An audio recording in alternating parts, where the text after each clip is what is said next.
NASA कहता है कि हम वेदों पर रिसर्च करेंगे।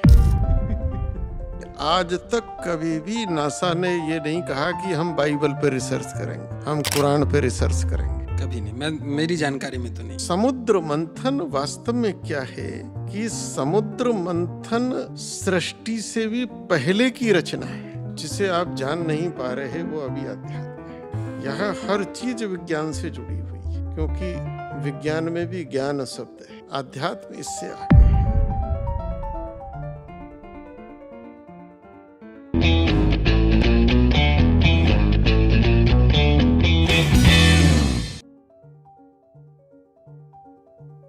वो एक नाम नहीं है, एक अनुभव है जो समाधि में भी है और तांडव में भी, जिनके आशीर्वाद से जीवन भी है और जिनकी कृपा से मृत्यु भी मोक्ष का मार्ग बन जाती है। शिव के आशीर्वाद से शुरू करते हैं डी कोड विद नवनीत का पहला अध्याय, एक नई यात्रा, एक नई अनुभूति। और हमारे साथ बात करने के लिए हैं जूना अखाड़ा के महामंडलेश्वर स्वामी यतीन्द्रानंद गिरी जी महाराज। महाराज जी प्रणाम। हरे कृष्ण। सबसे पहले तो महाराज जी, मैं आपका तहे दिल से धन्यवाद ज्ञापित करना चाहूँगा, क्योंकि आपने हामी भरी। एक बहुत संक्षिप्त मुलाकात हुई थी हमारी, और उसके बाद ही आप तैयार हो गए हमारे साथ पॉडकास्ट पे आने के लिए। यह मेरे लिए किसी आशीर्वाद से कम नहीं है, ये आप आ गए, यही मेरे लिए सबसे बड़ा आशीर्वाद है महाराज जी। थैंक यू महाराज जी। नारायण नारायण, हरे कृष्ण। महाराज जी, आज मैं अपने देश के करोड़ों युवाओं, या मैं बोलूं कि इस दुनिया के अरबों लोग, जहां तक हमारा मैसेज जाएगा, उनकी तरफ से आपको धन्यवाद ज्ञापित करना चाहूँगा एक बार फिर से कि आप हमारे अध्याय में आए, हमसे जुड़े। और इसका नाम है डी कोड विद नवनीत। यहाँ पे हम डी कोड करने की कोशिश करेंगे आपका जीवन, जो हमारे करोड़ों युवाओं के लिए प्रेरणा का स्रोत बनेगी, अभी भी है, और हमारे माध्यम से कुछ और लोग उससे जुड़ेंगे। और उसके बाद हम बात करना चाहेंगे शिव, सावन और कांवर के बारे में। तो महाराज जी, सबसे पहले मैं जानना चाहूँगा आपके बारे में कि आपने साइंस से ग्रेजुएशन किया, आपने पढ़ाई साइंस से की, और उसके बाद आध्यात्म, आरएसएस, तपस्या, ये सब कैसे? मतलब क्या कुछ कॉलिंग था, जो बोलते हैं अनंत से कुछ आवाज़ थी, या क्या था ऐसा जो साइंस से ग्रेजुएशन करने के बाद आप इधर मूव किए? भौतिक शिक्षा एक अलग पूरा क्षेत्र होता है, और आध्यात्मिक शिक्षा का अलग होता है। साइंस में भी, चाहे वो भौतिक विज्ञान हो, चाहे रसायन विज्ञान हो, चाहे वो जीव विज्ञान हो, उसके पीछे कहीं ना कहीं एक आध्यात्मिकता तो रहती है।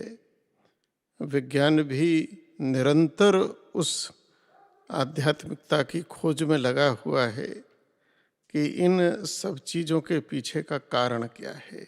तो कहीं ना कहीं भौतिक चिंतन करते करते और आध्यात्मिक यात्रा का प्रारंभ हो जाता है, और उसका पता भी नहीं लगता। जिस प्रकार से कभी हम छोटे बच्चे रहे होंगे, हम किस दिन बड़े हो गए, तो किसी को इसका बोध नहीं हो पाता कि कब बड़ा हो गया, क्योंकि कोई ऐसी डेट, कोई ऐसा टाइम, कोई ऐसा मंथ, कोई ऐसा ईयर नहीं होता कि जिस दिन वो ये कहे कि हाँ, इस दिन में बड़ा हो गया। तो ऐसे ही भौतिकता से आध्यात्मिकता में है, जब चिंतन रहता है तो हर कोई चला जाता है।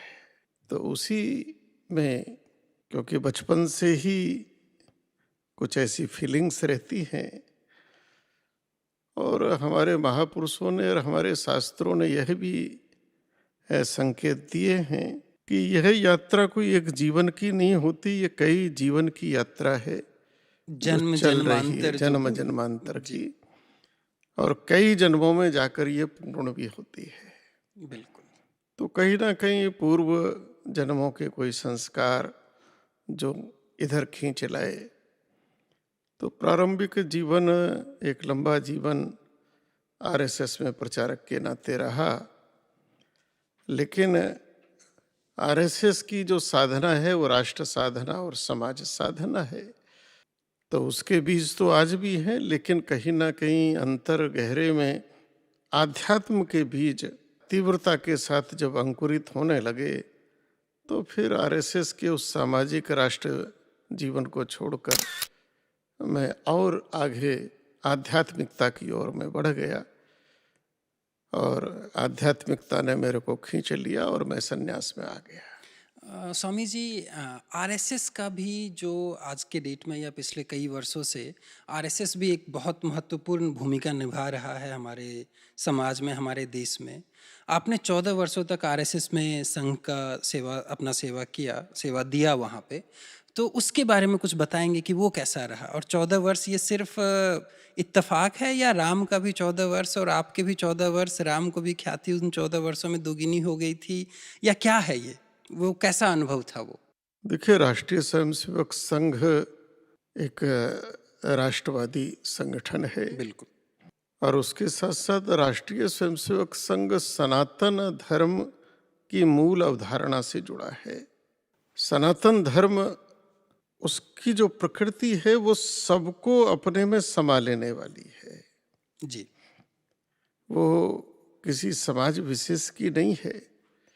वास्तव में अगर हम सनातन धर्म को देखें तो जिसको संसार आज मानव धर्म भी कहता है, तो मानव धर्म और सनातन धर्म ये एक दूसरे के पर्याय हैं। बिल्कुल। राष्ट्रीय स्वयंसेवक संघ का मूल सिद्धांत है कि आप एक अच्छे संस्कारी व्यक्ति बने।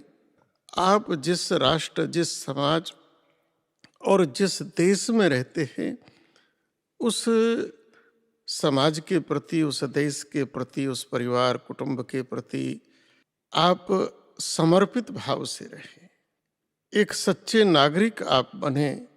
ये राष्ट्रीय स्वयंसेवक संघ की मूल अवधारणा है और उस पर वह काम करता है।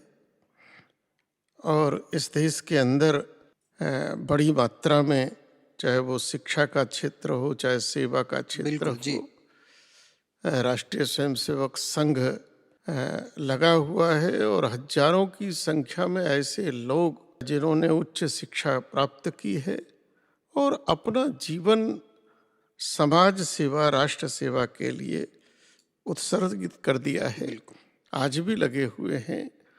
तो संघ वास्तव में एक सच्चे नागरिक को जन्म देने वाला संगठन है। अच्छा, मैंने सुना है कि लेट से अगर वहाँ पे प्रधानमंत्री भी जाते हैं तो उनकी गाड़ी, उनकी बॉडीगार्ड, उनका पूरा कमांडो जो है वो गेट के बाहर ही रुकेगा और वो अंदर एक सामान्य नागरिक की भांति ही जाएंगे और नीचे ही बैठेंगे। ऐसा कुछ, ये सच्चाई है? राष्ट्रीय स्वयंसेवक संघ बहुत अनुशासित संगठन है। बिल्कुल जी। उसका अर्थ ही है कि स्वयं प्रेरणा से राष्ट्र और समाज की सेवा करना। बिल्कुल सर। तो वहाँ का अपना एक प्रोटोकॉल रहता है और संघ में जो सबसे बड़ा पद है वो स्वयंसेवक का है। बिल्कुल। तो हर कोई वहाँ स्वयंसेवक के नाते जाता है और फिर वहाँ का जो एक, जिसको हम प्रोटोकॉल कहते हैं, अनुशासन होता है, उस अनुशासन में ही, चाहे वो बड़ा है चाहे छोटा है, क्योंकि वहाँ सब जाकर ना कोई बड़ा रहता ना छोटा रहता, ना वहाँ जात पात का भेद रहता है, ना ऊंच नीच का भेद रहता है। वहाँ सब स्वयंसेवक हैं और वहाँ की व्यवस्था के अनुसार ही सब यही पालन एक ऑर्गेनाइजेशन को महान बनाती है। बिल्कुल। तो स्वामी जी, संघ के बाद आप आध्यात्म से ज़्यादा जुड़े, तो वो क्या ट्रांजिशन फेज था और फिर आपने हिमालय में जाके तपस्या की, उस एक्सपीरियंस के बारे में अगर हमारे दर्शकों को आप बताना चाहेंगे और बता सकते हैं, जो हमने कभी एक्सपीरियंस अपने जीवन में काल में नहीं किया है, वो आपके अनुभव के बहाने, आपके अनुभव के इशारों से हम समझना चाहेंगे। संघ के 12 साल प्रचारक पूर्ण होने पर और जो आध्यात्मिक मेरी प्रवृत्ति थी बहुत अधिक होने लगी। घंटों घंटों ध्यान में बैठना, कई बार पूरी पूरी रात बैठे रह जाते थे, पता नहीं लगता था कब रात गुजर गई। और एक खिंचाव आध्यात्म की तरफ जैसे कोई खींच रहा है, इस प्रकार का होने लगा। तो फिर मैंने विचार करा कि इस और जाना चाहिए। स्वामी जी, मैं 1 और मिनट के लिए रोकना चाहूँगा आपको। जैसे मैं इसलिए पूछ रहा हूँ क्योंकि मुझे भी अचंभित मैं हो जाता हूँ और मेरे जैसे करोड़ों और भी लोग हैं जो अचंभित हो जाते होंगे कि जैसे आप रात-रात भर योग करते रह जाते हैं। तो मतलब नॉर्मल लाइफ में ये प्रैक्टिकली पॉसिबल नहीं है। हम हमारे जैसे लोग जो हैं 10 बजे 11 बजे के बाद हम बैठ नहीं पाते हैं, नहीं तो हमें टीवी देखना होता है, नेटफ्लिक्स देखना होता है। तो ये अनुभूति कैसी थी जो शुरुआत में जब आपके साथ ऐसा होने लगा, तो ये अनुभूति कैसी थी? देखिए, जो अनुभूतियाँ होती हैं उनको शब्दों में व्यक्त कर पाना, जो इस प्रकार की आध्यात्मिक अनुभूति है, तो शब्दों में उनको कह पाना बड़ा मुश्किल होता है, व्यक्त करना मुश्किल होता है, क्योंकि अनुभूति अनुभूति होती है। जी, जी, जी। आध्यात्मिक जगत एक पारलौकिक जगत है, बिल्कुल। और जब हम अपने अंदर अपनी गहराई में उतरेंगे तो जिस शरीर को आज हम लेकर बैठे हैं, तो ये दिखने वाला शरीर, ये पंचकोशीय शरीर है, अन्नमय कोश इसको कहते हैं। जी, इसके अंदर फिर प्राण चल रहा है, तो प्राण दूसरा शरीर है जिसको प्राणमय कोश कहते हैं। फिर अंदर मन चल रहा है, बिल्कुल। तो उस शरीर को मनोमय कोश कहते हैं। और उसके बाद ये जो सारा प्रोसीजर चल रहा है, तो उसको विज्ञानमय कोश कहते हैं। और विज्ञान से भी जो परे है, जिस चेतना से ये सब चैतन्य हो रहा है, उसे आनंदमय कोश कहते हैं। तो ये जितने भी कोश हैं, वस्तुतः ये सब भौतिक हैं, और जो मूल है, जो इस भौतिकता को, इस जड़ता को चैतन्य किए हुए है, वह बहुत अंदर है, 5 कोशों के अंदर है। और जब हम अपनी चेतना को धीरे धीरे अंदर ले जाते हैं, तो इन सारे ये जितने कोश हैं, ये सब जड़वत हो जाते हैं। और तब कहीं ना कहीं जीव अपने मूल स्वरूप में स्थित हो जाता है, तो तब उसके लिए समय बाह्य हो जाता है। तो समय की सीमा बाह्य हो उसके जाती लिए है। बाह्य हो जाती है। बिल्कुल, मतलब यही मुझे समझना था। Thank you Swami ji. जी, तो वहाँ से शुरुआत हुई आपकी आध्यात्मिक जर्नी। तो मैंने पहले कुछ स्थानों पर जो है साधना की, क्योंकि जब मेरे साथ ये सब होने लगा, तो मुझे लगा कि अब इस ओर जाना चाहिए, देखना चाहिए। और मैंने संकल्प लिया, क्योंकि मेरे सामने 2 रास्ते थे। एक तो ये था कि मैं आध्यात्म में चला जाऊं, और एक ये था कि मैं संघ जैसे एक श्रेष्ठ संगठन में हूं, और वो भी मानवता के लिए कार्य करता है, राष्ट्र बिल्कुल, के लिए कार्य बिल्कुल। करता है। तो इन दोनों में जब उहा-पुहा होने लगी, तो फिर मैंने तय करा कि कुछ दिन एकांत में और बिल्कुल मौन रहकर मैं अपने अंदर से ये प्रश्न कर रहा था कि मुझे इधर जाना है या इधर जाना है, क्या करना है। तो तब मैं मसूरी में एक बड़े सिद्ध संत हुए हैं, महात्मा योगेश्वर। उन्होंने कभी तप किया है, तो वहाँ महात्मा योगेश्वर सदन बना हुआ है। आरएसएस का वहाँ स्कूल भी चलता था, लेकिन एक कक्ष वो बड़ा सुरक्षित रखा हुआ था, केवल साधना के लिए। केवल साधना के लिए। तो मैंने 21 दिन का एक संकल्प लिया कि मैं वहाँ से बाहर नहीं निकलूँगा, और 21 दिन तक मैं अन्न जल भी नहीं लूँगा, और मैं अपने अंदर डूबकर ही अपने प्रश्न का उत्तर। तो 21 दिन मेरी वहाँ साधना रही। तो 21 दिन तक आपने अन्न जल का ग्रहण नहीं किया? शुरू में 4 दिन आराम से निकले, लेकिन 5वें दिन मुझे उलझन हुई। मेरे को लगा कि संकल्प कुछ ज़्यादा कड़ा हो गया, क्योंकि पेट की भूख भूख होती है। बिल्कुल। वहाँ एक प्रधानाचार्य जी थे जो खिड़की से कभी कभी झांक कर देखते थे कि भाई ये बैठे तो हैं, ये जीवित भी हैं या चले गए। तो छठे दिन एकदम आवाज आई और वह आवाज कहती है कि इस शरीर ने तुम्हारा क्या बिगाड़ा है। तुम कोई भी साधन करोगे तो इसी शरीर से करोगे। अगर तुम इस शरीर को एक मुट्ठी चारा दे दोगे, शब्द था एक मुट्ठी चारा दे दोगे, तो तुम्हारा क्या बिगड़ जाएगा। तुम अपना काम करना, ये अपना काम करेगा। और ये आप अपने आप से बातें मतलब आपके ये अंदर की ये आवाज़ ये थी। मेरे को बिल्कुल मेरे जैसे कोई बोल रहा है और मेरे कानों में ये आवाज आ रही थी। वाह! बोले अन्यथा ये तुमको कुछ नहीं करने देगा। तो तब मुझे वो सूत्र याद आया, शरीरम सर्वधर्म खलु साधनम, कि हमको अगर साधना करनी है तो इसी शरीर से करें, इसी शरीर से करनी है, बिल्कुल। सेवा करनी है तो इसी शरीर से कर पाएंगे। तो ये शरीर सहायक है, इसको अगर एक मुट्ठी चारा दो दोगे तो ये शांत हो जाएगा, तुम अपना काम करना। तो मैंने उनको, प्रधानाचार्य जी को एक पर्ची दी। तो एक समय मेरे को थोड़ा दूध, एक मैंने फल कहा। तो 21 दिन बड़े आराम से निकले और 21 दिन में ये हुआ कि अब मेरे को आध्यात्म के ही क्षेत्र में जाना है। उसके बाद फिर और भी कई स्थानों पर मेरी प्रारंभिक साधनाएं रही है। कहीं पे मैं आपका इंटरव्यू देख रहा था और पढ़ा भी मैंने कि आपने अपनी तपस्या के समय में उस वक्त में बहुत सारे सूक्ष्म शरीरों का जिक्र किया कि ऐसा आपको आभास होता था कि आपके आसपास हजारों सूक्ष्म रूप में अनेकों साधु संत और भी हैं जो तपस्या कर रहे हैं। इसके बाद में फिर यमुना जी के किनारे रहा जी। और यमुना जी के किनारे के जंगल में एक छोटा सा मंदिर बना हुआ था।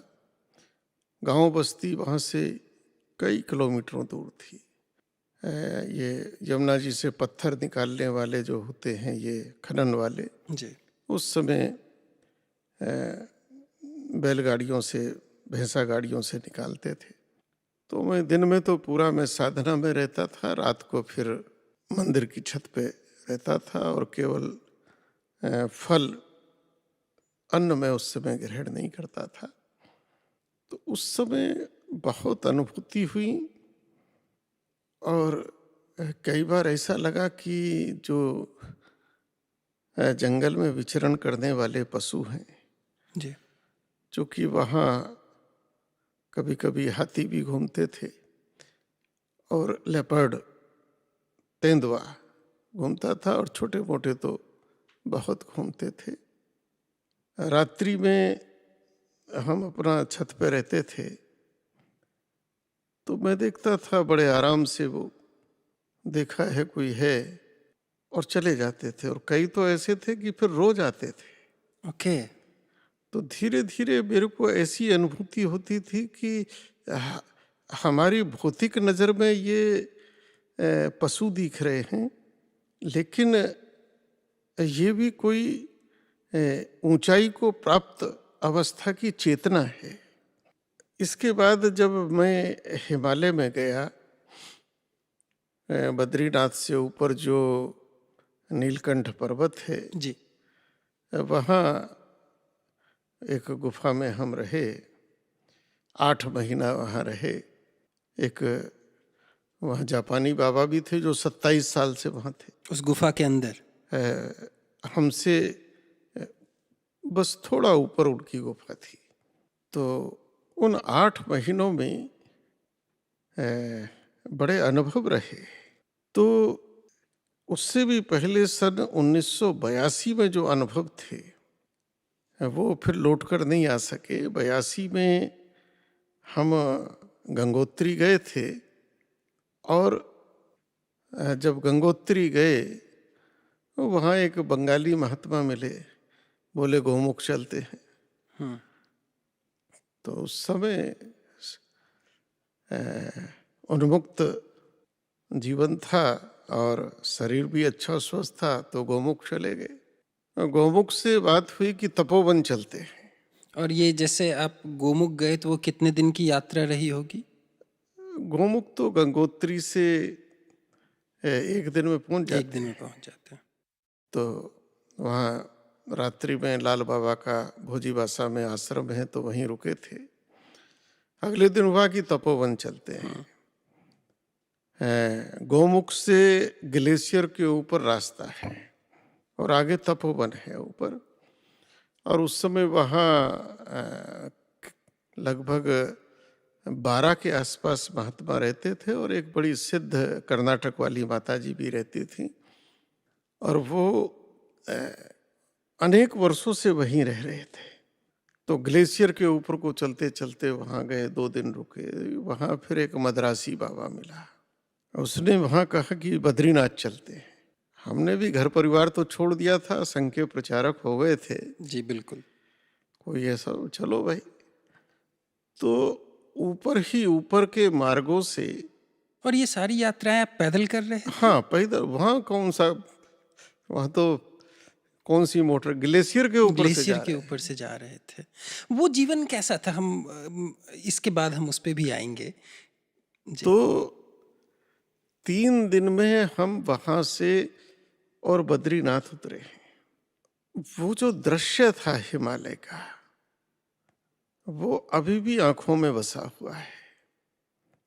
वो जो हिमालय की दिव्यताएं थी, हिमालय की प्राकृतिक सौंदर्य तो अपनी जगह है, उसकी तुलना तो नहीं की जा सकती किसी से, लेकिन वहाँ का जो वो आध्यात्मिक वातावरण था, बैठ जाते थे तो ऐसा लगता था कि केवल हम नहीं बैठे, हजारों लोग बैठकर ओम नमः शिवाय जप रहे।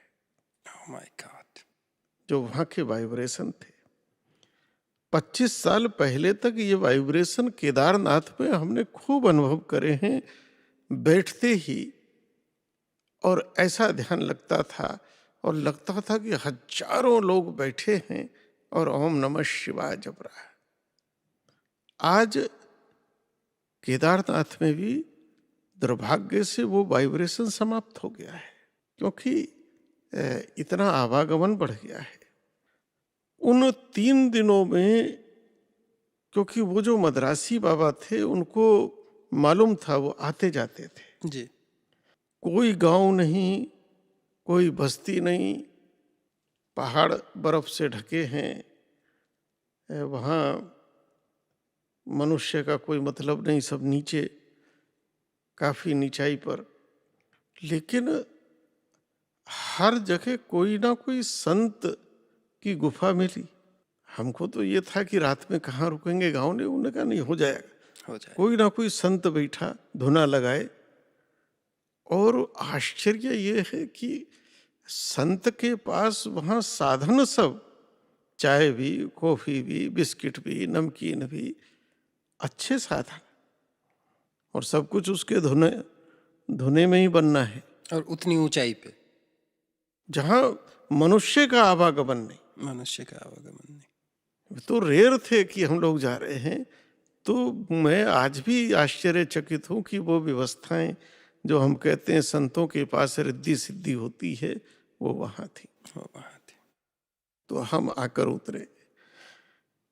फिर मैं जब नीलकंठ पर्वत यानी बद्रीनाथ से ऊपर जो है वहाँ रहा, तो वहाँ आते जाते अनेक संत, कोई नीलकंठ पर्वत की तरफ से आ रहा है तो कोई जा रहा है। और कई बार उस चीज़ का प्रत्यक्ष अनुभव तो नहीं आया, लेकिन जैसे हम बैठे हैं और विशेषकर रात्रि में और चांदनी रात में, ऐसा लगा कि जैसे कोई बड़ा भारी भरकम कोई मनुष्य है और वो जा रहा है, उसकी पदचाप है। तो हम निकल कर देखते भी थे कौन है, चौंक जाते थे। और इस तरह के अनुभव कभी कभी, जब बद्रीनाथ के पट बंद थे उस समय, जी। क्योंकि जब बद्रीनाथ के पट बंद होने वाले थे तभी मैं वहाँ गया था, तो पास में एक मिलिट्री चौकी थी। जब नीचे आते थे तो इस तरह के अनुभव मिलिट्री के लोगों को भी हुए। एक बार तो बद्रीनाथ का मंदिर थोड़ा बस ऊपर का शिखर दिख रहा था और रात्रि में इतनी जोर जोर से वहां घंटे बज रहे थे कि हम लोग निकल कर आ गए बाहर, नीचे तक उतर के आए बद्रीनाथ जी की तरफ कि घंटे कौन बजा रहा है। तो ऐसे बहुत सारे अनुभव और अनेक ऐसे साधु संतों का वहाँ संगत हुई, जी मिलन हुआ कि जीवन में जो प्रश्न वहाँ एकांत में रहकर उठते थे और उनका अपने अंदर उत्तर नहीं खोज पाते थे, तो पता लगा कोई विचरण करते करते संत आए और बातचीत में ही उन्होंने उन्हीं प्रश्नों का उत्तर दे दिया जो अभी तक हमारे मन के जो अंदर हम ही था। खोज रहे थे। और बड़ी साधारण सहज अवस्था के। जी हमको लगता था कि कोई जैसे आजकल हमारे यहाँ ये भंडारे वाले संत होते हैं, ऐसे कोई होंगे चलते फिरते। जी, लेकिन वो वही बात कर रहे हैं जो हमारे मन में बहुत दिनों से विचलित कर तो रहा है। जो तब अनुभव होता था कि नहीं, जो हम कहते हैं कि हिमालय योगियों का जी और क्षेत्र है, यहाँ योगियों की सत्ता है, तो वो कहीं ना कहीं उसी सत्ता से कोई ना कोई महापुरुष होता था। बिल्कुल। तो ऐसे बहुत अनुभव हैं जो जीवन में घटित हुए, एक से एक अनुभव घटित हुए। बड़े दिव्य दिव्य संतों से उस काल में मिलना हुआ है। अब आते हैं स्वामी जी अखाड़ों पर। तो हमारे देश में या हमारे धर्म में अखाड़ों का क्या रहस्य है? अखाड़े क्यों बनने लगे और उनका पर्पस क्या था?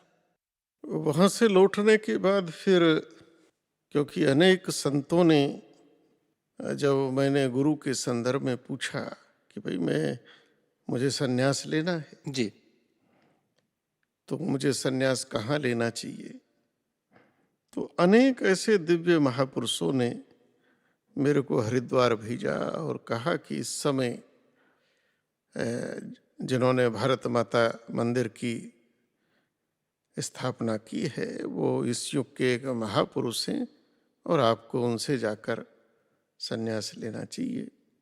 तो मैं फिर पूज्य ब्रह्मलीन स्वामी सत्यमित्रानंद गिरी जी महाराज से मेरा सन्यास हुआ। वो मेरे गुरु बने जी और मैं उनके चरणों में समर्पित हो सका।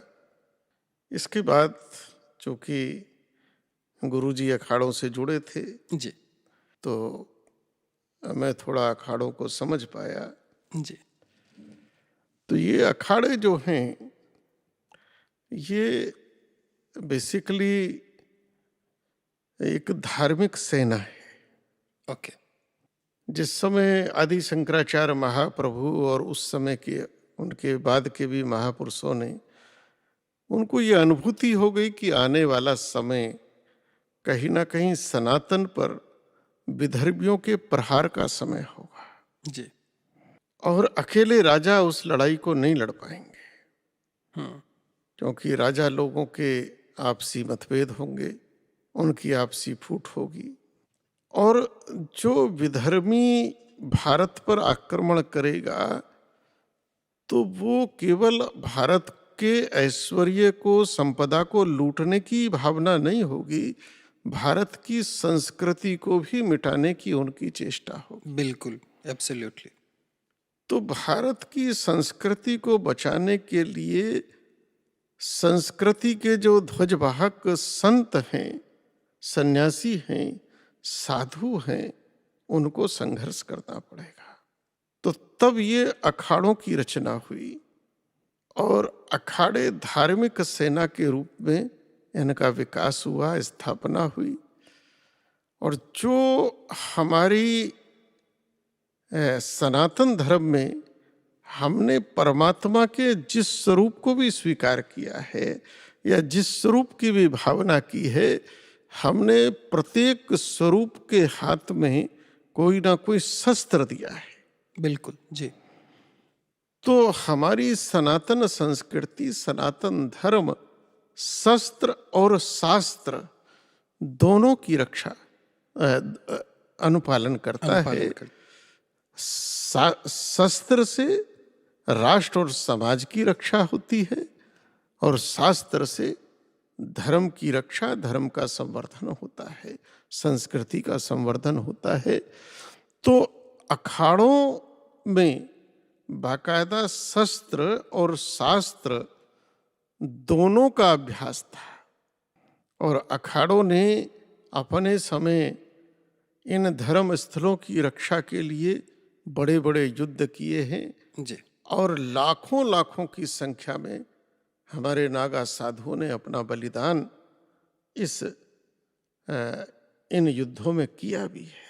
तो अखाड़ों की पूरी रचना, अखाड़े का अर्थ ही है जहां दांव पेच हो। बिल्कुल जी तो वैष्णव संतों में छावनियां बनी। जी अगर आप अयोध्या जाएंगे तो वहां आपको छावनी मिलेंगी, जी छोटी छावनी, बड़ी छावनी, मणिराम छावनी। तो छावनी का अर्थ ही है कि जहां सेना रहती है। जी तो ये अखाड़े उस प्रकार से इनकी रचना हुई है। स्वामी जी, अभी बात करते हुए नागा साधुओं की जिक्र हुई तो एक मेरे मन में हमेशा से ये सवाल था कि अभी जैसे कुंभ हुआ, महाकुंभ हुआ, इतना बड़ा कुंभ था, इसमें हजारों नहीं लाखों लाखों की संख्या में नागा साधु लोग आए, नहाए, शाही स्नान में हिस्सा लिए। तो normal day to day life में ये नागा साधु लोग कहाँ रहते हैं, क्या करते हैं? कभी हम जैसे लोगों को मिलते नहीं हैं, दिखते नहीं हैं। तो मैं ये जानना चाहता हूँ या मैं अपने दर्शकों के लिए भी आपसे पूछना चाहूँगा कि normal day to day life में नागा साधु लोग कहाँ रहते हैं, क्या करते हैं? जो नागा साधु हैं ये बड़े रहस्य, इनका भी एक रहस्य है, क्योंकि केवल कुंभ के समय ये लोग आते हैं और कुंभ में केवल नागा ही नहीं आते, देवता भी आते हैं। देव धनुज किन्नर नर श्रेणी। नागा एक तरह से वह हैं जिन्होंने भौतिक जीवन को, भौतिक शरीर को, इन सब से वो बहुत परे हो गए और कुंभ के बाद वो ज़्यादातर एकांतिक जगह रहना चाहते हैं और बहुत बड़ी मात्रा में उनका एक रहस्य है कि उनको खोज पाना भी बड़ा मुश्किल होता है। जिस प्रकार से जब महाशिवरात्रि आती है फाल्गुन मास की, तो महाशिवरात्रि को गिरनार पर्वत जूनागढ़ में और मध्य रात्रि को भवनाथ मंदिर में एक कुंड है जिसको मृगी कुंड कहते हैं। जी छोटा सा कुंड है, ज्यादा बड़ा नहीं है, लेकिन गिरनार पर्वत से लाखों की संख्या में नागा आता है। ओके रात्रि में वहां स्नान करके भगवान शिव को प्रणाम करके और फिर गिरनार पर्वत की ओर चला भी जाता है। लाखों की संख्या में श्रद्धालु भक्त सड़क के दोनों किनारे सुबह से ही आकर बैठ जाते हैं नागाओं के दर्शन के लिए। गिरनार पर्वत से लाखों की संख्या में आएंगे, लाखों की संख्या में जाएंगे। अगर आप बाद में गिरनार में उनको खोजेंगे तो खोजने से भी मिलेंगे नहीं। जी, वही मैं जानना तो चाह रहा नागाओं था। का बड़ा एक रहस्य है और इसमें से अनेक नागा ऐसे दुर्लभ योगी हैं जो जब चाहे इस भौतिक पंचभौतिक शरीर को धारण भी कर लेते हैं और जब चाहे तो वह इस शरीर का विसर्जन करके सूक्ष्म में भी अथवा अन्य किसी शरीर में, जीव जंतु के या वृक्ष आदि में भी वो अपने को परिवर्तित कर लेते हैं। तो ये नागाओं की एक बड़ी रहस्यमय लोक है। चूंकि नागा साधु बनना सरल नहीं होता है। सामान्य सन्यासी बनना उसमें कोई ऐसा वो नहीं है, लेकिन नागा दीक्षा लेना और नागा साधु बनना ये बहुत ही कठिन है। और वो योग के द्वारा इन सारी सिद्धियों को पा लेते हैं। और जो ये अखाड़े बने तो अखाड़ों की शोभा ही नागा है। नागा है, बिल्कुल। अखाड़ों का अपना बड़ा जबरदस्त एक मैनेजमेंट होता है। अखाड़ों का अपना एक लोकतंत्र है। हर 6 वर्ष के बाद उसमें चुनाव होते हैं। क्या बात कर रहे हो, वाह। और बड़ा सॉलिड सशक्त वहाँ का लोकतंत्र है।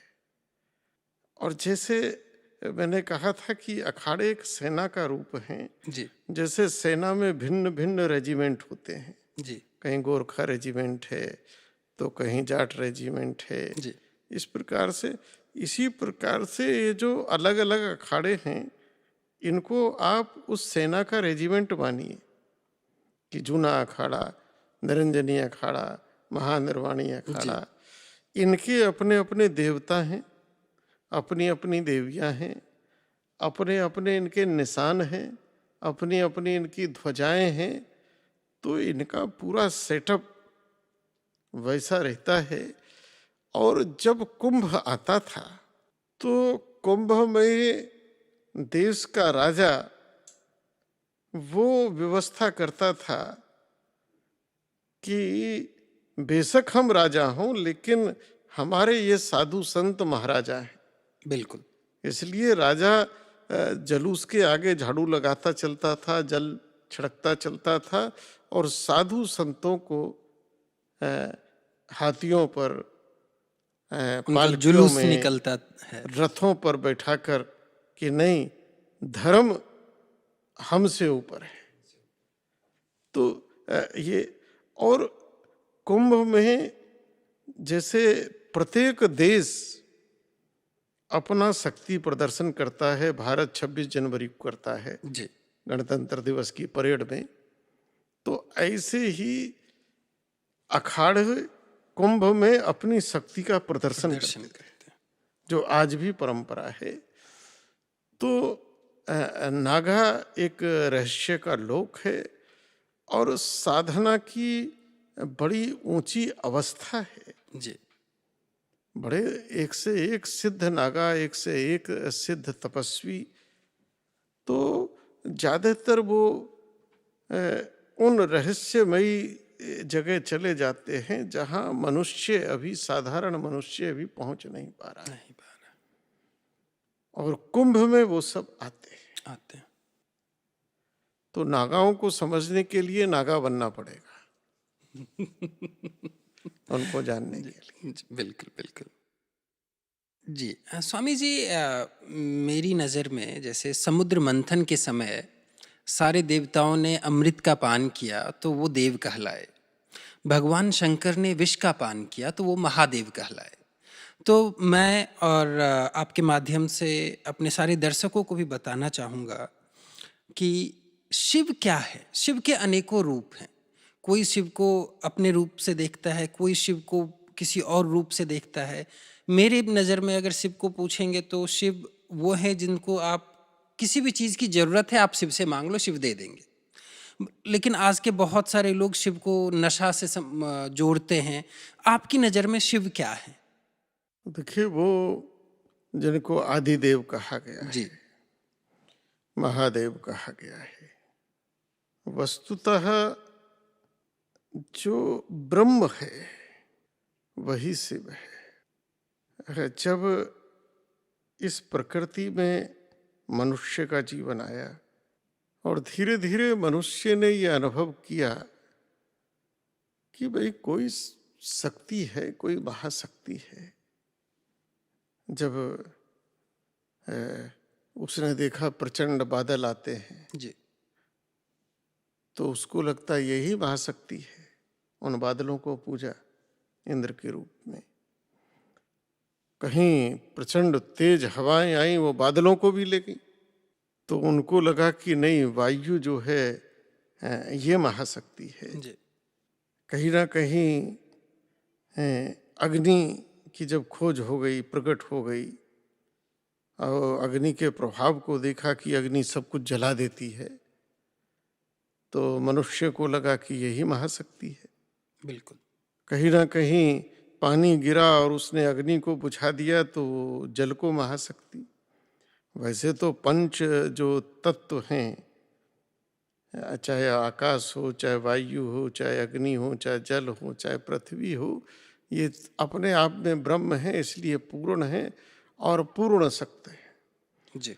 लेकिन फिर मनुष्य ने चिंतन किया कि अग्नि में दाहकता क्या है, जल में शीतलता क्या है, वायु किससे बहता है। तो उसे लगा कि नहीं, इनके ऊपर भी कोई सुपर पावर है। राइट। और वो सुपर पावर क्या है वो अनुभव में नहीं आ रही। तो तब मनुष्य ने कोई ना कोई प्रतीक रूप में पत्थर रख के कि भाई जो भी महाशक्ति है, हम इस पत्थर को प्रतीक मान के और उस महाशक्ति को प्रणाम करते हैं। तो यहाँ से महादेव और शिव पूजा, जो आज केवल भारत नहीं, दुनिया का कोई ऐसा देश नहीं है जहां पर किसी ना किसी रूप में शिव पूजा नहीं है। भारत के बाहर भी सारे देश भारत के बाहर भी शिवलिंग निकलते हैं। में। जी। आज तो गूगल का जमाना है, गूगल पर खोज के देख लेंगे तो चाहे वो मिस्र हो, चाहे बेबीलोनिया हो, और भी जो पुरानी पुरानी सभ्यताएं हुई, ब्राजील हो, वहाँ आज भी खुदाई में और शंकर जी निकलते हैं। यहाँ तक की मान्यता है और पुराणों में वर्णन भी है और इस्लाम के अपने साहित्य में वर्णन है जी। कि मक्का में जो संगे अस्वद है वो भगवान शिव का ही, शिवलिंग का ही स्वरूप है। और स्वयं हजरत मोहम्मद पैगंबर के जो चाचा जी थे वो अरबी भाषा के बहुत बड़े कवि थे और प्रतिवर्ष मक्का में कवि सम्मेलन होता था और उनके चाचा की बहुत सारी अरबी में रचनाएं हैं जिनमें शिव स्तुतियां हैं। कुछ मक्केश्वर धाम का भी नाम मैंने सुना है, ये वो सच है क्या? मक्केश्वर, वो मक्का का जो संगे अस्वद जिसको उन्होंने बोला है, जी। तो वो केवल हमारे पुराणों में नहीं, इस्लाम के इतिहास में भी मक्केश्वर महादेव का वर्णन है। ओके। जिसको वो बेशक अब नकारते हों, जी। लेकिन नकारने से सत्य नहीं जा सकता है। बिल्कुल। तो शिव है। और उसके बाद ये तो एक पूजा का क्रम शुरू हुआ, लेकिन बाद में जब मनुष्य की आंतरिक चेतना जगी जी। और उसको अपने अंदर छुपे हुए उस महारहस्य का बोध होने लगा, ज्ञान होने लगा, क्योंकि यत पिंडे तत ब्रह्मांडे, जो बीज में है वही वृक्ष में है, ये देह इस ब्रह्मांड का ही बीज है। तो तब उसने पाया कि इस देह के अंदर जो वह चेतन तत्व है, आत्म तत्व है, ज्योति स्वरूप है, पिंड स्वरूप है, तो वो अंगुष्ठ प्रमाणम हृदय में स्थित एक ज्योति स्वरूप है और जिससे ये पूरा शरीर प्रकाशित हो रहा है। आंखें देख रही हैं, कान सुन रहे हैं, मुंह बोल रहा है। तो वह जो ज्योति स्वरूप उन्होंने अनुभव करा, तो वह उस शिवलिंग का ही प्रतीक था। और जब उन्होंने और गहन अवस्था में पाया कि जो ब्रह्मांडीय ऊर्जा है, वह ऊर्जा भी जो ये जो शिवलिंग की एक आकृति है, उसी आकृति के अनुरूप वह ब्रह्मांडीय ऊर्जा है। आज के भौतिक विज्ञान ने भी दुनिया में जितने भी ये परमाणु ऊर्जा के केंद्र हैं, जी। आप कहीं भी उठाकर देख लीजिए, वो जो बने हुए हैं वो शिवलिंग के शिवलिंग रूप के में ही रूप बने हुए हैं। जी तो जो महादेव है, महादेव यानी कोई व्यक्ति का स्वरूप नहीं है, वह एक महाशक्ति का स्वरूप है जो शिवलिंग के रूप में महापुरुषों ने उसको अपने अंदर ज्योति स्वरूप में देखा और फिर उसकी स्थापना की है।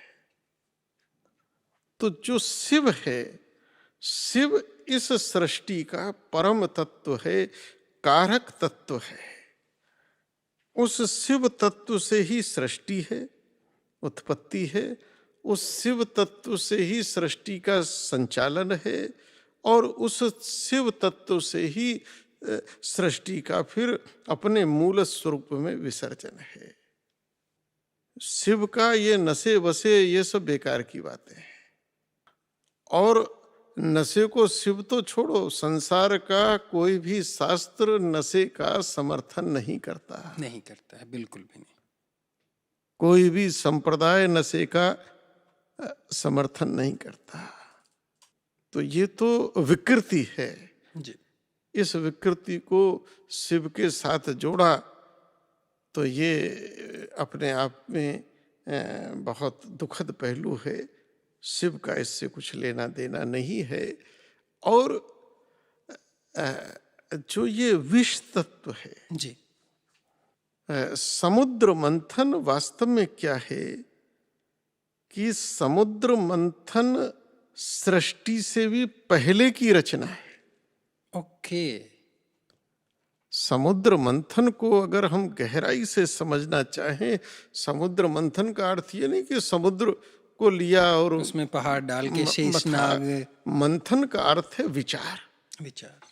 तो समुद्र को जब सृष्टि की रचना का उस महाशक्ति ने विचार किया, जी तो तब वह सृष्टि कैसी होनी चाहिए, सृष्टि यानी क्या, सृष्टि कैसी होनी चाहिए, उस सृष्टि के लिए क्या क्या चाहिएगा, उस सृष्टि में क्या क्या होना चाहिए, उस सृष्टि की आवश्यकताएं क्या क्या होंगी। तो इन सब का जो एक गहन विचार था, जिस प्रकार से आज आप कोई बड़ा प्रोजेक्ट बनाने जा रहे हैं, आपके मन में कोई बड़े प्रोजेक्ट की बात आई है, तो प्रोजेक्ट बनाने से पहले आप उस प्रोजेक्ट में जो सहायक हो सकते हैं, ऐसे अनेक लोगों के साथ बैठकर विचार विमर्श करेंगे। बिल्कुल। उसका ब्लूप्रिंट बनाएंगे, उसके लिए फिर साधन कैसे कैसे होंगे, क्या क्या होंगे, ये सारा चिंतन करेंगे। तो समुद्र मंथन वह है कि सृष्टि बनेगी तो इस सृष्टि में कहीं ना कहीं अर्थ चाहिएगा, जी तो लक्ष्मी पैदा हो। जी इस सृष्टि में कहीं ना कहीं स्वास्थ्य चाहिए, तो धन्वंतरी आए। धन्वंतरी आए। इस सृष्टि में संसाधन चाहिए, तो कहीं ऐरावत आए, तो कहीं उच्चस्रवा आए। तो एक एक चीज इस सृष्टि में क्या क्या हो सकती है, ये जो रत्न निकले हैं, ये सब एक तरह से आप ये मानिए कि सिंबॉलिक है, लेकिन इनके पीछे के अर्थ है।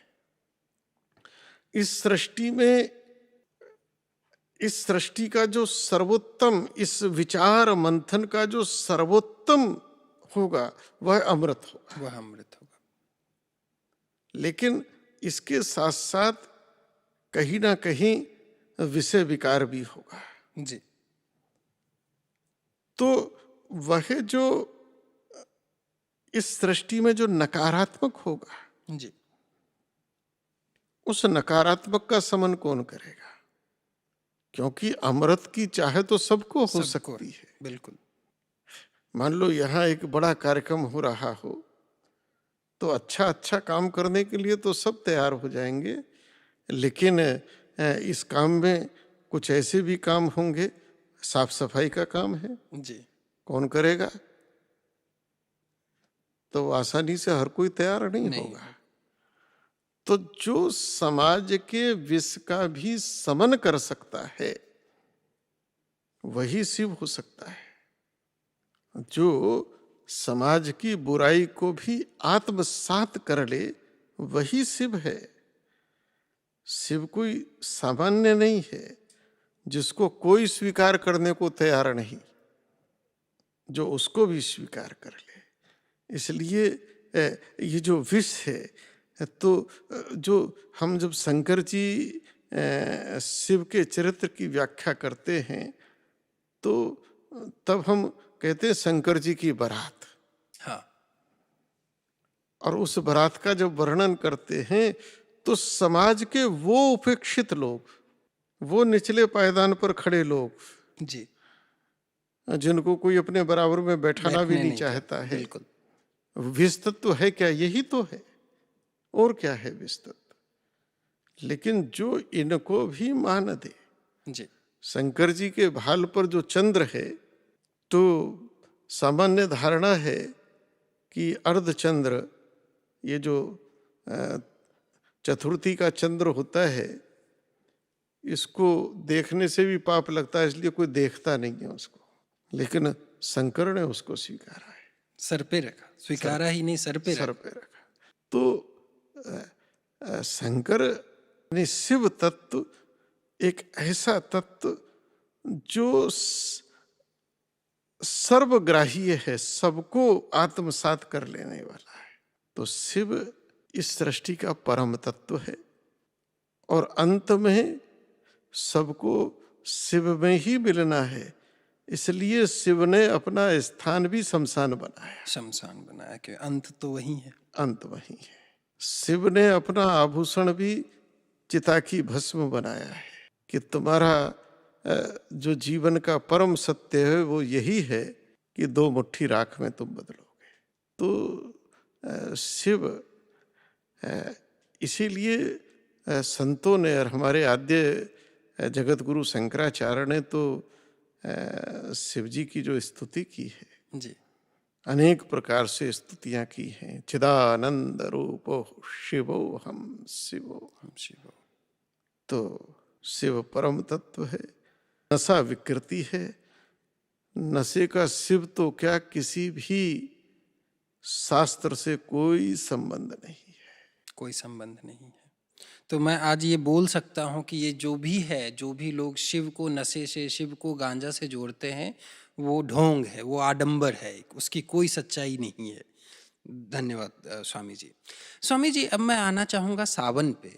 शिव का फेवरेट सावन है, शिव को सावन बहुत करीब है। ऐसा क्या स्पेशल है सावन में जो शिव के इतने करीब है, सावन का महीना? देखिए, जो श्रावण है जी, तो ये धरती को प्राण देता है, जी, इसलिए श्रावण का महीना ये अलग महत्व रखता है। जी, श्रावण, ये श्रवण नक्षत्र में पूर्णिमा को होता है, जी, इसके कारण भी ये सावन रखा गया है। और जो श्रावण का महीना है तो हमारे पुराण कहते हैं कि शिव को पाने के लिए जो पार्वती जी ने तपस्या की है वो इसी माह में की है। और महाशिवरात्रि को शिव की प्राप्ति उनको हुई। तो शिव तत्व को प्राप्त करने का जो सर्वोत्तम समय है वो श्रावण है। जी, इसलिए आदि अनादि काल से ही श्रावण में श्रावणी करने का महत्व रहा है। हमारे संत लोग और हमारे जितने वेद पाठी ब्राह्मण होते हैं वो श्रावण में उपवास रखकर और शिव का अनुष्ठान करते हैं। तो शिव तत्व अगर किसी को पाना है तो उसके लिए सबसे श्रेष्ठ अनुकूल जो माह है, जिसमें ये ग्रह नक्षत्र भी उसके सहायक होंगे, जी, वो श्रावण है। और श्रावण का अर्थ है सुनना। जी, बिल्कुल। तो कहा गया है कि श्रावण में मौन होकर साधना करनी चाहिए। अनेक वर्षों तक हम भी श्रावण में मौन रहते थे, और मौन होकर सुनना चाहिए। और इतना मौन होकर, इतना मौन हो जाओ, इतना मौन हो जाओ कि अंदर जो शिव तत्व है, जो चेतन तत्व है, उसको आप सुनना प्रारंभ कर सकें, उसको आप सुन सकें, जो अंदर चेतन तत्व है। तो उसका जो सर्वोत्तम इस प्रकृति के रहस्यों में, चूंकि हर महीना प्रकृति के कुछ ना कुछ रहस्यों से युक्त है, तो श्रावण का जो महीना है, उस महीने में आप उस शिव तत्व की वाणी को, उस गूंज को, उस नाद को, उस स्वर को सुन सकेंगे जो आपके अंदर शिव तत्व है। तो उसी के लिए ये श्रावण है। श्रावण। और शंकर जी की आराधना इस महीने में लौकिक कार्य बंद हो जाते, क्योंकि मनुष्य है तो उसका लौकिक जीवन भी है। बिल्कुल। तो बाकी 11 महीने वह 10 महीने लौकिक कार्य करे। कुछ तपस्वी लोगों के लिए कहा है कि वो 8 महीने करें, 4 महीने साधना करें, लेकिन श्रावण भादों तो सभी के लिए कहा गया है 2 महीने, इसलिए लौकिक कार्य इसमें बंद रहते हैं। बंद रहता, इसमें खेती का भी काम नहीं होता। काम नहीं होता। तो ये केवल इसलिए है कि आप रुक जाएं, ठहर जाएं। और प्राचीन काल में चूंकि सावन लगते ही बारिश शुरू हो जाती थी, कीचड़ हो जाती थी, रास्ते बंद हो जाते थे, नदियों में उफान आ जाते थे, कीट पतंगे पैदा हो जाते थे, तरह तरह के जीव जंतु ये पैदा हो जाते थे, इसलिए सांप बिच्छू भी निकल निकल के बाहर आ जाते थे। इसलिए हमारे महापुरुषों ने रखा कि श्रावण भाई, श्रावण भादों 2 माह में 4 पक्ष, चातुर्मास, या फिर पूरे 4 महीने आप चातुर्मास करें, एक जगह रुक जाएं। और आयुर्वेद की दृष्टि से भी एक समय थोड़ा बहुत उपवास वाला भोजन करें, क्योंकि नाना प्रकार के कीट पतंगे पैदा होने से शाक पत्तों के माध्यम से अंदर जाएंगे, रोग पैदा होंगे। आप कहीं रास्ता चलेंगे, कहीं बीच में भयंकर बारिश आ गई, नदियों में बाढ़ आ गई, तो आपको तकलीफ होगी। तो ये पूरा का पूरा सिस्टम उस पर बना है। तो एक बहुत अच्छा साइंटिफिक लॉजिक है इसके पीछे, जैसा कि मुझे समझ में आ रहा है। हमारे सनातन धर्म में जो भी कुछ है जी, तो वो विज्ञान सापेक्ष है। विज्ञान और आध्यात्म में केवल अंतर यही है, जो आपने जान लिया वो विज्ञान हो गया जी, और जिसे आप जान नहीं पा रहे वो अभी अध्यात्म है। यह हर चीज विज्ञान से जुड़ी हुई है, क्योंकि विज्ञान में भी ज्ञान शब्द है जी। और विज्ञान ये केवल पदार्थ के ज्ञान तक सीमित है, आध्यात्म इससे आगे है। लेकिन हर चीज में विज्ञान है, हर चीज में विज्ञान। एक वृक्ष को भी हम नमस्कार करते थे, दुनिया कहती थी ये अंधविश्वास है, लेकिन हम जिन वृक्षों को नमस्कार करते थे, दुनिया कहती थी उन वृक्षों की आज रक्षा करो, आज रक्षा करो। बिल्कुल, एब्सोल्युटली सर। हम जिन नदियों को प्रणाम करके माँ कहते थे, दुनिया उसको अंधविश्वास कहती थी, लेकिन आज दुनिया लगी है कि नदियां बचाओ, जल बचाओ। बिल्कुल। हमारी हर छोटी छोटी चीज, हम जिस तुलसी को माँ के आंगन में रखते थे, लोग कहते थे पौधा है, लेकिन कोरोना ने बता दिया कि तुलसी क्या है। मेरे गांव में ऐसा कोई आंगन नहीं होगा जिसमें तुलसी नहीं। घर की परिभाषा में ही कहा गया है कि घर के द्वार पर गाय हो जी, और घर के आंगन में तुलसा हो। और आज जो थोड़े पढ़े लिखे और वैसे हो जाते हैं, थोड़ा पैसा वैसा आ जाता है, तो उनके कुछ चौंचले अलग अलग हो जाते हैं। वो कहते हैं, बड़े बड़े लोगों को बुलाते हैं कि साहब घर में नेगेटिविटी है, ये रख लो तो पॉजिटिविटी हो जाएगी, और बड़ा बड़ा खर्च भी करते हैं। उनको लगता है जितना ज़्यादा खर्च करेंगे उतनी पॉजिटिविटी आएगी। लेकिन अगर घर के द्वार पर गाय है तो घर में किसी भी प्रकार की नेगेटिविटी नहीं आएगी। नहीं आ सकती।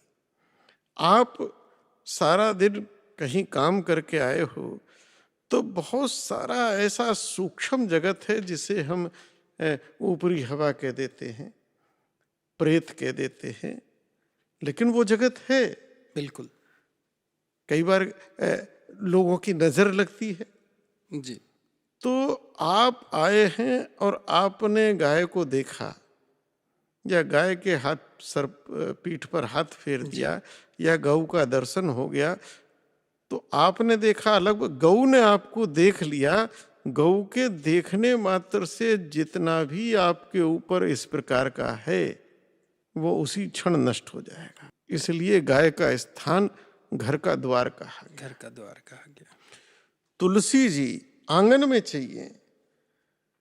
जितने भी ऐसे बैक्टीरियाज हैं जो हानि पहुंचा सकते हैं, उन जहां तक उस तुलसी का आभा मंडल है वो उस आभा मंडल में नहीं जा सकते।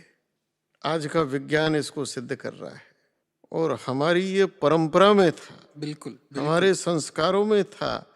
तो हमारे ऋषि महर्षियों ने ये ऐसे ही रही, उन्होंने कहीं ना कहीं इस पर शोध किए, इसको जान लिया, लेकिन इसको धर्म के साथ जोड़ दिया जिससे लोग इसका पालन करते रहे। लेकिन ये सारी चीज उन्होंने शोध की, खोजी उन्होंने, और तब हमको दी हैं। आज का विज्ञान, उसमें जो शब्द आता है रिसर्च, जी, तो रिसर्च शब्द ही ऋषियों से बना है। ओ जी जी, बिल्कुल बिल्कुल। और ऋषियों ने सर्च किया है, ऋषियों ने रिसर्च नहीं किया, उन्होंने सर्च किया है, जिसको आज का विज्ञान उस सर्च को फिर से सर्च कर रहा है, इसलिए रिसर्च बना। जी, वो सारी खोज हमारे ऋषि लोग कर चुके हैं, शास्त्रों में लिख चुके हैं। आज नासा कहता है कि हम वेदों पर रिसर्च करेंगे। वेदों पर हम रिसर्च करेंगे। और मुझे ताज्जुब होता है कि आज तक कभी भी नासा ने ये नहीं कहा कि हम बाइबल पर रिसर्च करेंगे, हम कुरान पर रिसर्च करेंगे। कभी नहीं, मेरी जानकारी में तो नहीं। आखिर वेदों में ऐसा क्या है कि जिसको नासा भी कहता है कि हाँ भाई जरा देखो इसको, इसमें क्या है। कभी भी कुरान या बाइबल के विज्ञान ने कभी नहीं कहा कि इसको देखो। विज्ञान हर चीज के लिए वेदों में देखता है। जिस समय चंद्रमा पर अभी वो गया, क्या कौन सा अभियान गया था अपना, चंद्रयान, तो जो उसके इसरो के जो हमारे वो थे प्रमुख, श्रीनिवासन, उन्होंने कहा कि हमने ये सारी थ्योरी, सारे कैलकुलेशन सब कुछ वेद से निकाल कर ली और तब हमने इसको वहां पहुंचाया। बिल्कुल। तो हमारा ज्ञान विज्ञान सब कुछ ये आज का विज्ञान और पराविज्ञान दोनों से संबद्ध है, दोनों से संबद्ध। एक बात है, आज श्रावण में हमारी माताएं बहनें जो भी हैं वो बहुत सारा व्रत करती हैं, सोमवारी का व्रत करती है, भगवान शंकर के लिए उनका निष्ठा है।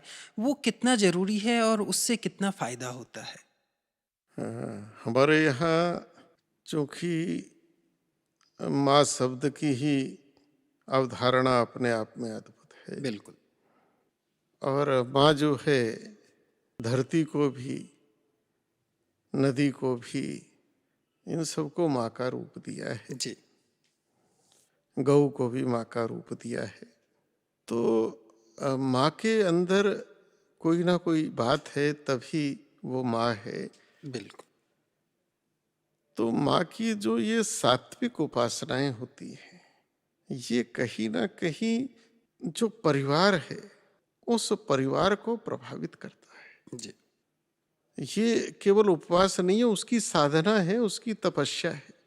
और वह जो तपस्या करती है वो एक अच्छा परिवार निर्माण हो सके, उसकी सारी की सारी चेष्टाएं, उसके सारे के सारे व्रत उपवास वो इसलिए हैं कि जिस परिवार में वो है वहाँ सात्विकता हो। और आज की भाषा में जिसको पॉजिटिविटी कहते हैं कि भाई आज व्रत है, जी। आज व्रत है, तो मन के भाव भी बदल जाते हैं। तो परिवार के कल्याण के लिए, परिवार के उत्थान के लिए, और इसी से फिर आगे समाज और राष्ट्र निकलता है, जी। इसी से प्रेरित होकर संतति निकलती है। तो माताओं की ये जो उपासना है जी। ये अपने आप में एक तपस्या है, और उनकी इस उपासना से ही एक श्रेष्ठ समाज, एक सदाचारी समाज, उसका निर्माण हो पाता है। तो उसके लिए ये एक परंपराएं हैं, क्योंकि हमारे यहाँ व्रत उपवास ये ज़्यादातर माताओं के हैं। बिल्कुल। क्योंकि समाज का निर्माण व्यक्ति साधन उपलब्ध करा सकता है, जी। लेकिन संस्कार, सदाचार, इसकी शिक्षा वो माँ से ही मिलती है। 100%। तो ये छोटी छोटी चीजें हैं जो कहीं ना कहीं हमारे जीवन में हमको प्रकृति से भी जोड़ता है। जी। कि आज चंद्रमा की पूजा होगी तो चंद्रमा के प्रति एक श्रद्धा का भाव है। आज सूर्य को अर्घ दिया जाएगा, छठ पूजा होगी तो सूर्य के प्रति एक श्रद्धा का भाव है। आज कहीं ना कहीं गंगा दशहरा है तो गंगा जी की पूजा होगी। आज कहीं ना कहीं भगवान गणेश जी हैं तो उनको धूप घास चढ़ेगी। तो हर चीज में प्रकृति है। आज कहीं ना कहीं वट सावित्री का व्रत है तो बरगद के वृक्ष की। पेड़ की। जी। तो हर चीज में प्रकृति है, और माँ की तपस्या ही परिवार में इस भाव को जन्म देती है कि भाई इस प्रकृति को भी नमन करना है। यहाँ तक कि चींटियों को आटा डालना, पक्षियों को दाना डालना, और कहीं ना कहीं नाग पंचमी को सर्प को भी पूजना, बिल्कुल। कि भाई इसका भी योगदान प्रकृति में है। जी। तो ये जो हमारी माताओं की ये तपस्या है, और ये हमारे संस्कारों में इतनी बैठ गई कि आज वो माताएं उस चीज को करती हैं, और माताओं के वो करने से कम घर में एक पवित्र माहौल बनता है, एक संस्कारित माहौल बनता है, भाव की एक अभिव्यक्ति होती है। तो मैं तो इसको इस रूप में लेता हूँ कि हमारी माताएं वही समाज की सृजक हैं, वो जैसा चाहें वैसा समाज बनता है। जी। आज दुर्भाग्य से थोड़ा जो नई पीढ़ी है वो कम ध्यान दे रही है, तो कहीं ना कहीं उससे समाज प्रभावित होगा, और नई पीढ़ी को भी इस पर ध्यान देना चाहिए। नहीं नहीं, बिल्कुल देंगे। और आप जैसे मार्गदर्शक हमारे पास हैं, तो बिल्कुल जो हमारी नई पीढ़ी है, युवा पीढ़ी है, वो भी धर्म की तरफ वापस आएंगे, धर्म की तरफ मुड़ेंगे। बिकॉज पहले जैसे हम बोलते हैं कि भारत विश्व गुरु था, तो वो विश्व गुरु तब था जब हम धर्म के प्रति हमारा झुकाव था, हम धर्म से मार्गदर्शित होते थे, या हम गुरुओं से मार्गदर्शित होते थे। स्वामी जी, बहुत सारे लोग हमारे धर्म में, हमारे समाज में, हमारे देश में नॉनवेज खाते हैं आज के डेट में। बहुत सिंपल सा क्वेश्चन है मेरा, लेकिन उनमें से बहुत सारे लोग ऐसे हैं जो सावन में नॉनवेज खाना बंद कर देते हैं धर्म का सोच के। तो आपके अकॉर्डिंग ये क्या है? इसका कुछ लाभ है, धार्मिक लाभ होता है, या फिर अगर 11 महीने खाते हैं और 1 महीने नहीं खाते तो इसका कोई लाभ नहीं होता है? मैं समझता हूँ कि इसका कोई लाभ नहीं है। इस प्रकृति में प्रकृति ने मांसाहारी और शाकाहारी दोनों प्रवृत्ति बनाई हैं और दोनों की प्रवृत्ति में भेद किया है। मनुष्य प्रकृति से शाकाहारी जीव है। शाकाहारी मांसाहारी में कई प्रमुख भेद हैं। जो शाकाहारी जीव होगा वो गले से पानी पिएगा, जी मांसाहारी होगा वो जीभ से लप लप करके पिएगा। आप किसी भी मांसाहारी को देख लो, कुत्ता है, कुत्ता है जी, शेर है, सर्प है, वो जीभ से लप लप करके पिएंगे। सियार है, गीदड़ है। लेकिन जो शाकाहारी जीव हैं, गाय है, भैंस है, हाथी है, मनुष्य है, गले से। तो ये डेफिनेशन है ये। वाह। इसी प्रकार से जितने मांसाहारी जीव हैं उनकी आंखें गोल होंगी और शाकाहारी जीव की लंबी लंबी हो। आप किसी भी जीव को उठाकर देख लीजिए, जो मांसाहारी है उसकी आंखें गोल होंगी, मांसाहारी की आंखें रात में चमकेंगी। ऐसे एक नहीं, बहुत सारे भेद हैं। जितने मांसाहारी जीव होंगे उनके नाखून पतले, लंबे, नुकीले होंगे। शाकाहारी जितने जीव होंगे उनके नाखून चपटे होंगे। तो ऐसे बहुत सारे भेद हैं और उन भेदों में जो मनुष्य है, प्रकृति ने मनुष्य को शाकाहारी बनाया है। अब मनुष्य अगर अपनी प्रकृति छोड़कर कोई दूसरी प्रकृति अपनाता है तो फिर वह अपने को मनुष्य ना कहे। तो ये मूलभूत अंतर है। इसलिए मांसाहार की किसी भी अवस्था में अनुमति है ही नहीं। अगर करता है तो वह अपने मूल धर्म से विपरीत की बात करता है। और यह विकृति केवल मनुष्य में है। जो अन्य जीव हैं, हाथी शाकाहारी है, कभी मांस नहीं खाएगा। गाय के चारे में एक मांस का टुकड़ा आप डाल दीजिए, सूंघ के अलग हट जाएगी।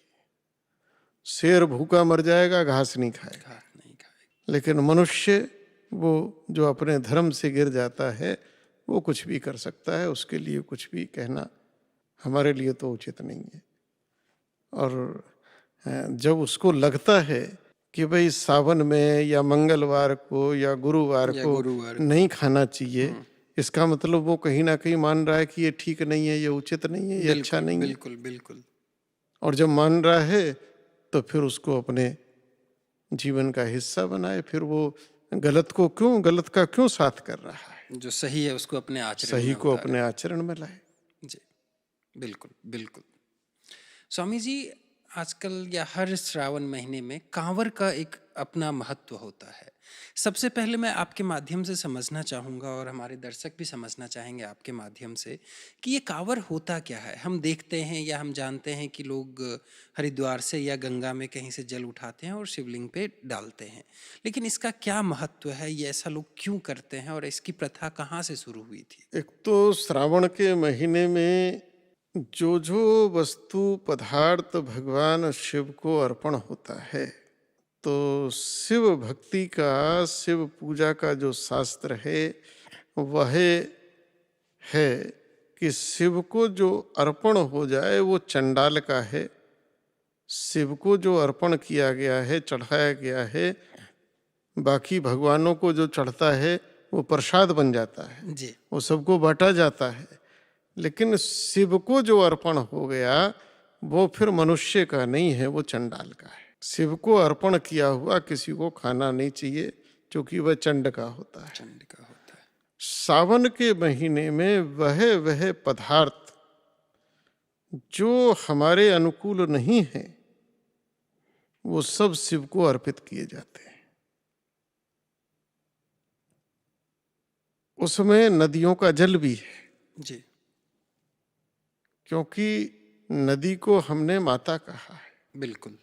इस धरती को भी माँ कहा है। जी, तो जब माँ स्त्री का रूप माना है तो स्त्री के जीवन में एक समय आता है जब वह रजस्वला होती है। जी, तो सावन का महीना नदी और भूमि ये दोनों रजस्वला होती है। इसलिए सावन के महीने में तो नदियों का जल पीना और नदियों में स्नान करना भी शास्त्र वर्जित कहता है। Okay. और उसका विज्ञान ये है कि जब वर्षा होती है तो चारों तरफ की सारी गंदगी जी वो नदियों में आ जाती है। वर्षा में नदी का जल दूषित हो जाता है। दूषित हो जाता है। अब पूरे पहाड़ों की गंदगी वो धुल धुल के आती है, आसपास के क्षेत्र की सारी गंदगी धुल धुल के नदियों में जाती है। तो इसलिए कहा गया कि यह अब उपयोग के योग्य नहीं है। इसी को विष तत्व कहा गया है कि इसको केवल भगवान शिव ही स्वीकार कर सकते हैं। आयुर्वेद कहता है कि सावन भादों के महीने में ये साग पत्ते वाली सब्जी नहीं खानी चाहिए, बिल्कुल नहीं खानी चाहिए, क्योंकि ये धरती का विकार है। जी इस समय धरती माँ है और वो रजस्वला स्थिति में है। जी तो ये विज्ञान है। और जो कांवड़ की परंपरा है, हमारे देश में 2 जगह से कांवड़ प्रारंभ होती है। एक तो सुल्तानगंज, बिहार का सुल्तानगंज, जी वहाँ से लोग जल उठाकर भगवान वैद्यनाथ को देवघर में अर्पण देवघर में करते अर्पण हैं। करते हैं, और एक हरिद्वार से। हरिद्वार से। दोनों परंपराएं बड़ी प्राचीन हैं। जी इसमें जो प्राचीन है वो हरिद्वार की परंपरा है। जी उसके बाद सुल्तानगंज की परंपरा आई। सुल्तानगंज में ये परंपरा है कि भगवान राम ने जी रावण वध के बाद, जी क्योंकि प्रभु श्री राम को लगा कि मेरे से ब्रह्म हत्या हुई है, जी तो उन्होंने अनेक जगह इस तरह के प्रायश्चित किए हैं। जी तो सुल्तानगंज से भगवान राम ने जल उठाकर देवघर बाबा विश्वनाथ को चढ़ाया। जी तो वहाँ से वह परंपरा शुरू हुई।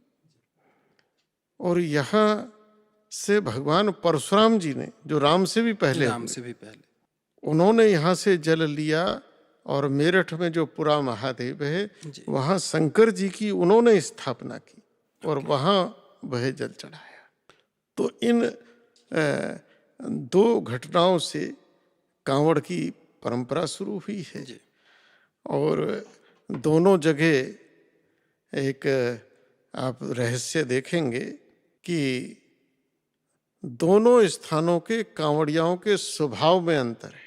ये इस पे मैं आने वाला था। जी दोनों स्थानों के कांवड़ियाओं के स्वभाव पर अंतर है।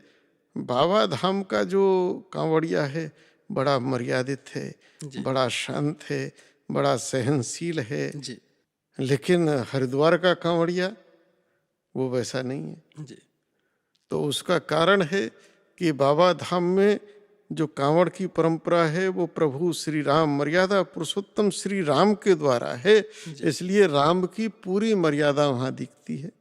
लेकिन हरिद्वार की परंपरा ये राम नहीं परशुराम जी के द्वारा है। जी तो इसलिए परशुराम जी का स्वभाव यहाँ दिखता है।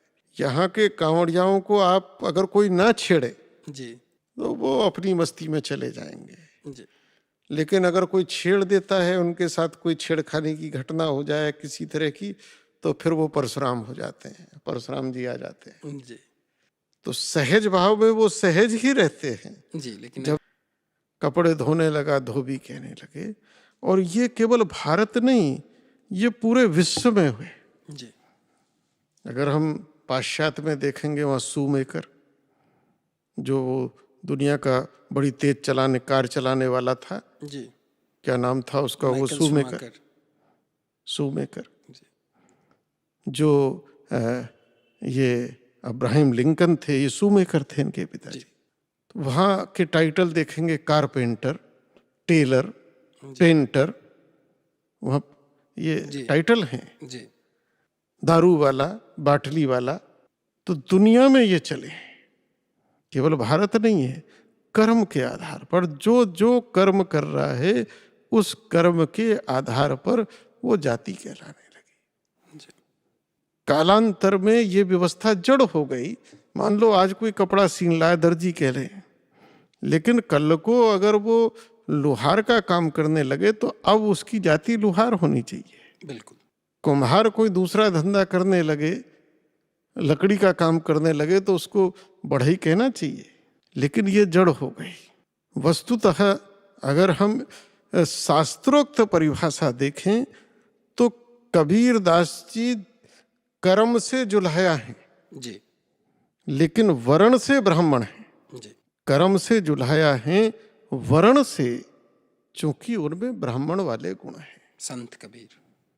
रैदास कर्म से वो चर्मकार हैं, लेकिन अगर गुण से देखें तो वो ब्राह्मण हैं।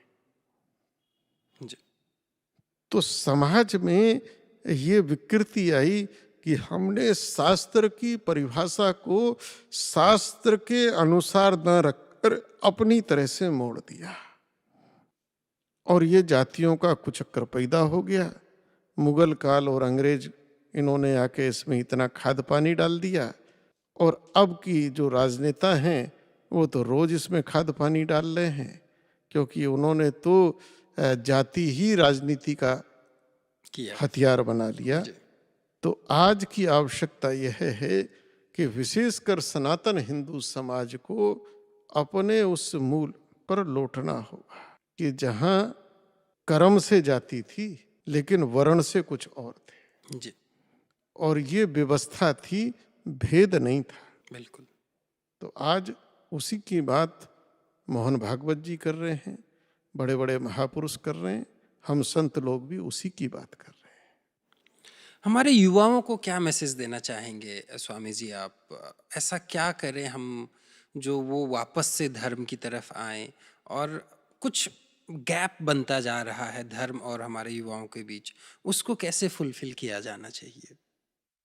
एक तो शिक्षा में आमूल चूक परिवर्तन होने चाहिए। जी हमारी शिक्षा मनुष्य को शिक्षित करने के लिए, संस्कारित करने के लिए थी, जी लेकिन आज की शिक्षा मनुष्य को प्रोफेशनल बना रही है, जी व्यावसायिक बना रही है। तो शिक्षा में आमूल चूक परिवर्तन होना चाहिए। शिक्षा कभी भी रोजगार का कारण नहीं रही, शिक्षा शिक्षित होने के लिए थी, लेकिन आज की शिक्षा केवल और केवल रोजगार, रोजगार में भी नौकरी। अगर हम देखें इस देश के अंदर तो बेरोजगारी की समस्या पढ़े लिखे लोगों में है, 100%। और जो जितना ज्यादा पढ़े लिखे हैं उतना ज्यादा बेरोजगारी की अनपढ़ समस्या लोग कोई भी बेरोजगार नहीं नहीं। है। सब अच्छा कमा रहे हैं, अच्छा खा रहे हैं। पढ़े लिखे लोग केवल और केवल नौकरी नौकरी नौकरी नौकरी। तो शिक्षा में आमूल चूक परिवर्तन होना चाहिए, और शिक्षा में सदाचार, आध्यात्म, धर्म, इसका समावेश होना चाहिए।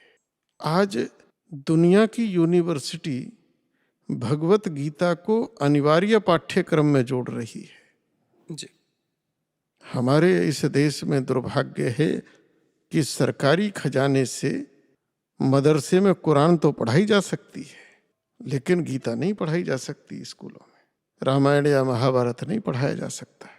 तो आज नौजवान के जीवन में, भाई उसके जीवन में अंतर कहाँ से आएगा? शिक्षा से ही तो आएगा। जी तो जब तक हम अपनी शिक्षा को शुद्ध नहीं करेंगे तो हम जो नौजवान से अपेक्षा चाहते हैं वो नहीं हो सके। गांधी जी इतने महान थे, गांधी जी ने भी अपने जीवन में अपनी महानता का मूल मंत्र बताया कि सत्य, जी और बोले ये सत्य मंत्र मुझे इसलिए मिला कि बचपन में मैंने एक नाटक देखा सत्यवादी हरिश्चंद्र का, जी उससे मुझे मिला। तो जब तक हम वो चीज युवाओं के सामने नहीं देंगे तो फिर हम युवाओं में परिवर्तन की कैसे सोचें? तो धर्म आध्यात्म से युवा को जोड़ना चाहिए, अपने पौराणिक संस्कारों से युवाओं को जोड़ना चाहिए, और युवाओं को जुड़ना भी चाहिए। बिल्कुल। तो आज युवा केवल एक किताबी कीड़ा बनकर रह गया है, और उसका इतना व्यवसायीकरण हो गया है। आज प्रत्येक युवा 2-2 स्कूल एक साथ पढ़ रहा है। एक तो जिस स्कूल में जाता है वो तो पढ़ना ही पड़ रहा है उसको, अब एक कोचिंग का अलग शुरू हो गया है, बिल्कुल। उसके सर पर बोझ। अरे भाई, इससे पहले भी लोग पढ़े, इससे पहले भी महावैज्ञानिक बने हैं। तो ये जो धंधा चल रहा है, कहीं ना कहीं इस धंधे पर रोक लगनी चाहिए, क्योंकि ये हमारे युवा के बचपन को भी और उसके भविष्य को भी, दोनों को कहीं ना कहीं प्रभावित कर रहा है। तो इन सारी चीज़ों पर सोसाइटी को सोचना चाहिए, समाज को सोचना चाहिए। और हम चाहते तो हैं कि युवा भविष्य का निर्माण करे, लेकिन वो बेचारा जैसा होगा वैसा ही भविष्य बनेगा।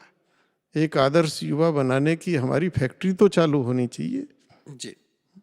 तभी युवा कुछ अच्छा कर सके। मेरे अकॉर्डिंग से स्वामी जी, धर्म के बिना एक अच्छे समाज का निर्माण नहीं हो सकता है। धर्म हमें एक गाइडिंग लैंप की तरह चाहिए ही चाहिए। तो मुझे, आपको, हमारी सरकार को, हमारे दर्शकों को, सबको धर्म के अपने साथ जोड़ने का कर्तव्य पूरा करना चाहिए। इसी के साथ हम अपना आज का पॉडकास्ट ख़त्म करते हैं। Thank you very much Swami ji, इतना ज़्यादा टाइम देने के लिए। Thank you very much. Thank you.